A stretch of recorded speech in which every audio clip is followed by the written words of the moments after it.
Hey guys, welcome back to another Take Action Daily video where I share tips for your design business so that you can find more clients and grow your business. And we are finishing up our week on Instagram. So just some tips around Instagram, the reasons that I've been sharing this week, why I think Instagram is so important for designers to be on. I think it's definitely the platform you should focus on if you are just getting started and that you are looking for one platform to focus on. I definitely don't think you should be spreading yourself too thin across multiple platforms until you have mastered one. And I think Instagram's definitely the one that's still worth mastering first because your ideal client's going to be hanging out there, and also just due to the nature of it being so sort of visual and that sort of thing. Now, I want to round out the week with some tips about how to find out a little bit more about your audience, because that's super helpful in terms of, are you attracting the right people? Do you need to be thinking about who you're attracting? Who is your audience? Who is your sort of cut clients who are on there at the moment? And do you need to be looking elsewhere or changing your strategy in order to attract more of your sort of ideal clients rather than the sorts of people you are currently attracting? And so what I'm going to do, I'm just going to share my phone today, and basically the thing about your insights is you have to have a business account. So that's the first thing. If you have any kind of business, even if you're only just starting in business, I definitely want you to switch over from a personal account to a business account, because then you will be able to access insights about your audience. And the way that you do that is that you come into this insights tab here, and you find out so many things about your audience in this area. So basically we can toggle, first of all, how often or for how long we want to be looking at this for. And in this sort of overview area, you can see sort of how your audience is growing, how many new followers you've got. You can see all the different content that you've shared. And if you start to click into this, then you will be able to just sort of go in and see what you've shared during the month and all of that sort of stuff. So that's the sort of overview of the actual insights area. And then if we click into the actual posts, you get some really, really interesting information. So you can search by anything, which we will, and you can then search by the sort of action that was taken on your different posts. So engagement is super important on Instagram. So if you are interested in how many comments you got on each post, that will order each of the posts that you got comments on, so that you can start to create more of that type of content, because that is the content that is driving engagement. Engagement is really great for the algorithm, which is really great for your account starting to grow. So as you can see, these sort of carousel type posts that I put together are really popular and drive a lot of engagement and comments. So because of that, I create more of those. So if you are finding that a particular type of content is doing better than others comments wise, then that would be something to focus on. I wouldn't worry too much about likes. Likes aren't a great metric on Instagram anymore. Saves is a great metric because it means people have really liked it and they want to come back and refer to it later. And Instagram does use saves as one of the metrics for engagement. And we'll just go back into that.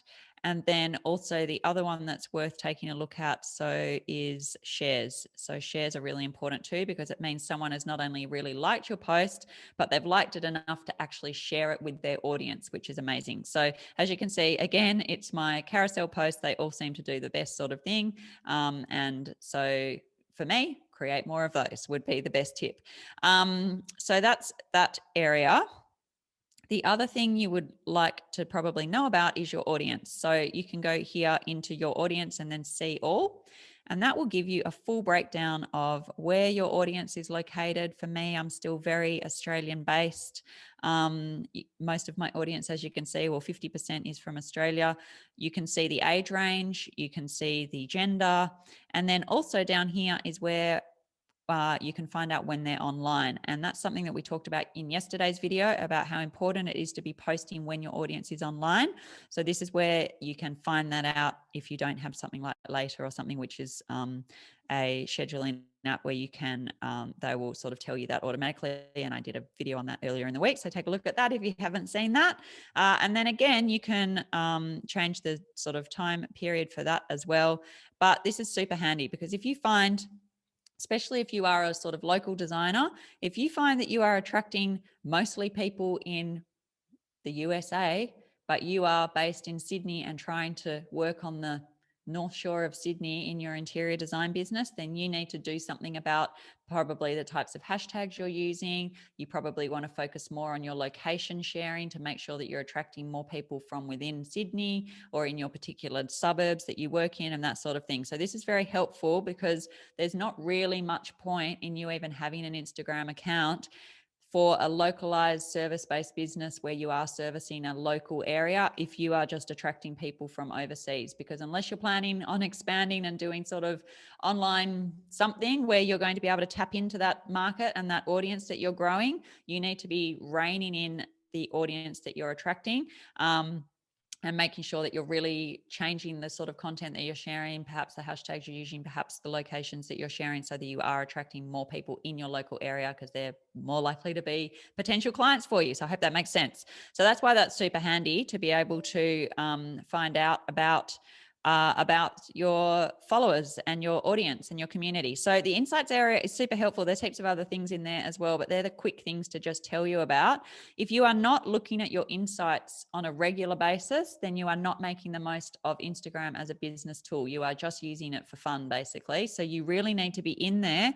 There is no point not knowing how your posts are performing, because then you don't know what kind of posts to be creating. So you want to, you really want to be paying attention to this so that you know what is your top performing content and what you should be making more of, because that's the stuff that's resonating with your audience.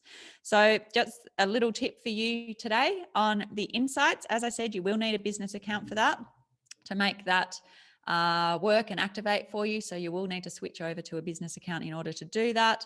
And as always, with these tips I've been giving on Instagram this week, I have been mentioning that I do have my Instagram course. It's very inexpensive. It's a very short course. You could take it in a day, probably less than a day, and it will drive you through all of the things that we've been talking about and many, many more throughout this week. And it will put it all into a proper step-by-step process for you so that you know what you're doing and that you are actually using Instagram as a strategic business tool, just rather than being on there and posting any old random thing that isn't really doing much good, except probably wasting your time a little bit. So if you are going to spend time on the platform, make sure you're doing it strategically. Make sure you are actually driving ideal clients to the platform, people who will eventually become paying clients of yours. That is the whole point. That is the purpose that you should be thinking of being on the platform.